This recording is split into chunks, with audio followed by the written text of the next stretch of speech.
Благодаря, господин председател. Уважаеми колеги, ще прочета декларация на общинските съветници на Съюза на демократичните сили и Демократите за силна България, столичен общински съвет. Заявяваме протеста си срещу своеволното и унизително за Общинския съвет и гражданите на София връчване на почетния знак на столицата от кмета на София без знанието на Общинския съвет, без доклад, без мотиви, без гласуване от СОС, без спазване на задължителния ритуал по наредбата за символиката и отличията на Столична община. Само за една година кмета удостои по свое желание с почетния знак на София 4 души, които макар и известни по света нямат никакъв принос към града ни. По такъв начин кмета омаловажава стойността на отличията на столицата.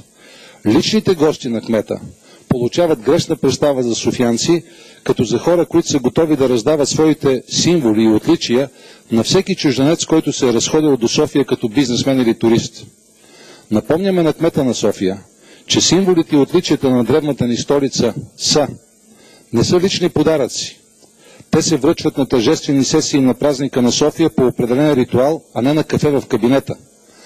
Те се постигат от личности, които са работили дълги години за града ни и имат заслуги към неговите граждани. Благодаря ви. Благодаря, господин Илков.